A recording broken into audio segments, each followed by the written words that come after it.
Konyol, konyol.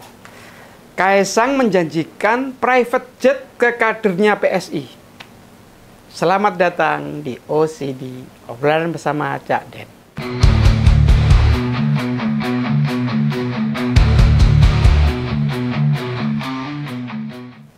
Dalam acara Kopdarwil PSI kemarin itu, Kaisang ini sempat berjanji ya, meskipun dengan bercanda, bahwa dia akan memberikan hadiah yang sangat mewah untuk kadernya, yang mahal untuk kader-kadernya, apabila mereka memenangkan pasangan Ridwan Kamil dan Suswono.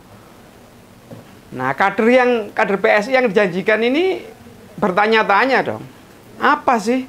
Dikasih hadiah apa sih? Lalu muncul yang macam-macam itu, sepeda, motor, atau macam-macam. Ternyata jawabannya ya keren menurut saya. Private jet. Wah. Meskipun dengan gaya bercanda ya. Tapi private jet loh bro. Wah gila bener ini. Candaannya kelas tinggi. Jadi apa yang dilakukan Kaisang ini kembali lagi. Semacam olok-olok ke publik bahwa dia bisa dengan bebas ya menafikan apa yang terjadi pada dirinya, membuat itu sepele gitu loh. Jadi semacam tuduhan yang dituduhkan ke dia bahwa ini sedang diperiksa KPK atau ada proses hukum yang sedang berlaku pada dirinya, itu nggak penting, nggak penting. Gitu. Nah kenapa coba? Ya menurut Cak Den ya mungkin karena si Kaisang ini menganggap anak di atas segalanya, dia anak presiden, anak raja, coba. Jadi ya kebal hukum. Ada yang mau mengusut mungkin sungkan, mungkin ragu, mungkin nggak berani. Sehingga menurut Cak Den apapun aturan yang berlaku padanya itu nggak mempan, membal. Orang mempan pokoknya. Kurang ajar bener ini. Padahal ini tanggal 20 besok, tanggal 20 Oktober itu kan bapaknya itu sudah nggak berkuasa lagi ya, sudah habis masa kekuasaannya. Tinggal meletakkan jabatan, dilanjutkan ke pemerintahan berikutnya, yaitu Pak Prabowo. Saya kok merasa apa ya, pernyataan Kaisang ini lama-lama kok merendahkan rakyat gitu. Menantang rakyat untuk membuktikan bahwa siapa yang bisa serang saya, siapa yang bisa menyalahkan saya, coba siapa. Ini kan olok-olok yang nggak bermoral, ini nggak bermutu. Norak ini wes, kampungan pokoknya, ya enggak. Dan wah, apa yang dilakukan Kaisang ini benar-benar di luar nalar lah, melawan nalar publik.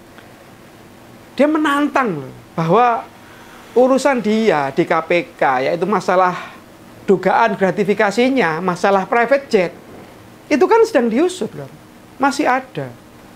Tapi dia seakan-akan menganggap, aku tidak akan kena itu semua, aku akan bebas, aku akan tidak tersangkakan di kasus itu. Gila nggak? Ini udah setengah bulan loh, sejak tanggal 17 kemarin itu. Sejak dia memberikan keterangan di KPK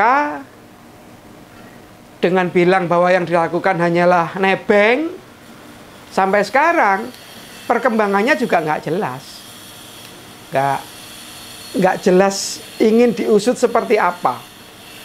Ya meskipun Cak Den tahu ya memang ada batas waktu selama 30 hari itu loh untuk mengusut ini atau memeriksa ini.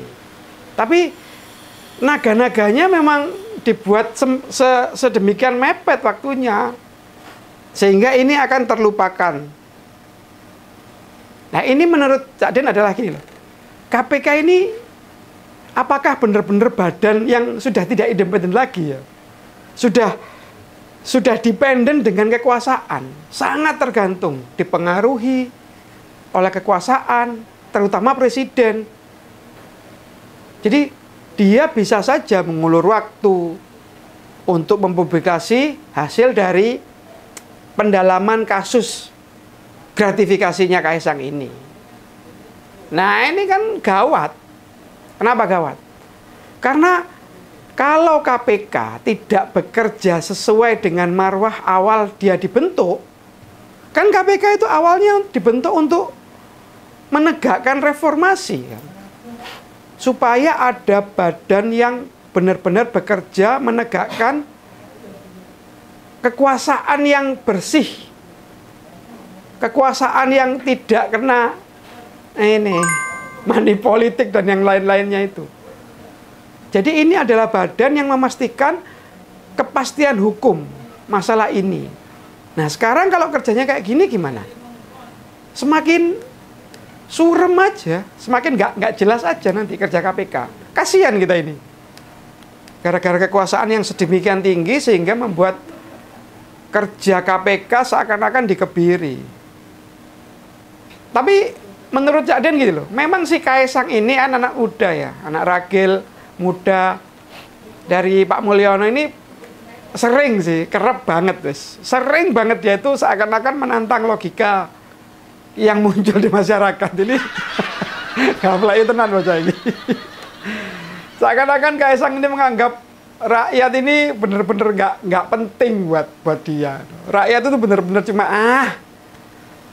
contohnya ketika muncul masalah kata-kata Mulyono terhadap bapaknya, yang dia tahu itu semacam ledekan atau olok-olok, bahwa kepemimpinan Pak Mulyono sekarang tuh semakin lama semakin nggak bener lah.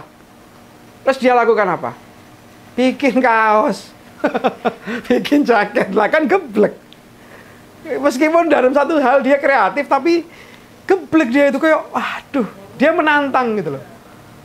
Apalagi dia ini sekarang dengan tegas, meskipun dalam lingkup PSI ya, dia mau kasih hadiah private jet kepada kader-kader PSI yang bisa memenangkan RK dan Suswono. Biar nggak hebat. Wes, bisnis hancur nggak apa-apa. Yang penting nama saya semakin baik gitu loh. Padahal kan Mr. Mulyono, San, putranya Pak Mulyono ini kan juga perlu dikritik lah, karena bapaknya kan sebagai kepala negara yang tentunya juga tidak kebal hukum.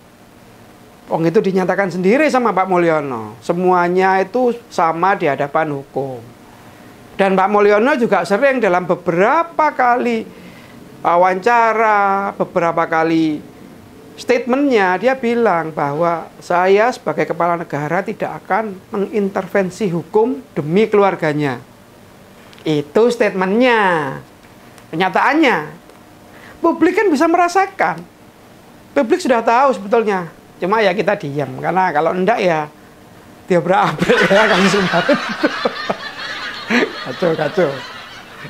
Lalu masalah private jet yang disuarakan publik ini kan sebetulnya dilandasi atas keprihatinan masyarakat ya, bahwa seorang pejabat, anak-anak pejabat itu janganlah menerima hal-hal yang di luar konteks ya, di luar kepatutan. Menerima gratifikasi lalu kemudian diselewengkan atau dibungkus dengan kata-kata nebeng, dengan kata-kata ikut temennya, itu kan nggak benar. Seakan-akan kita dianggap bodoh ini masyarakat ini. Jadi si Kaisang ini juga selalu menganggap bahwa fasilitas yang dia terima sebagai pribadi atau teman-temannya atau circle yang memberikan dia fasilitas ataupun hadiah, itu dia anggap sebagai hak pribadi yang memang dia layak menerima, bukan sebagai anak presiden. Mau ketawa lagi jadinya. Hei Sang, kalau kamu bukan anak presiden, yang mbok terima bukan sebanyak, seheboh, semewah itu.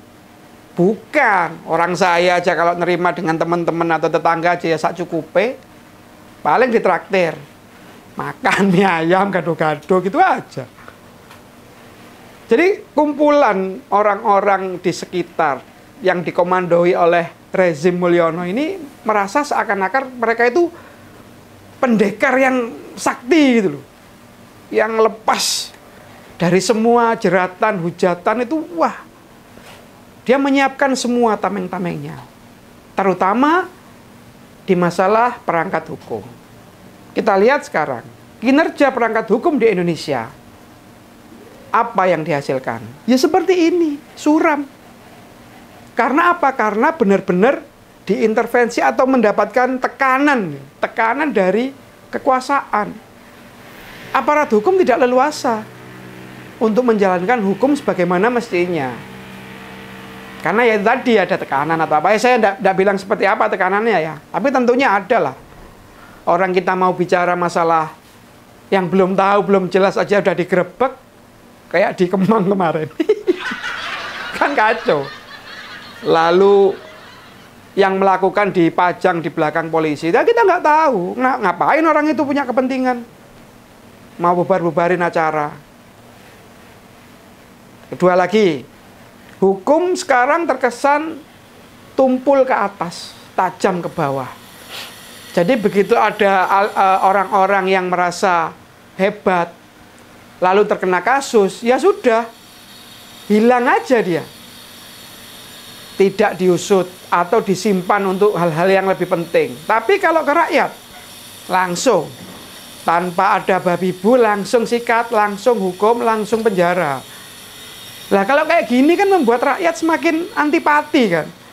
Atau meragukan komitmen Pak Mulyono dan keluarga ini terhadap masyarakat gitu loh. Seakan-akan dia benar-benar raja yang titahnya harus dilakukan. Jadi intinya gini loh. Keluarga ini sepertinya sedang berusaha memang merusak tatanan kehidupan bernegara ya. Dan semua ini memang harus segera diakhiri. Apa yang terjadi selama ini di medsos ataupun di kehidupan sehari-hari lah, bentuknya fitnah.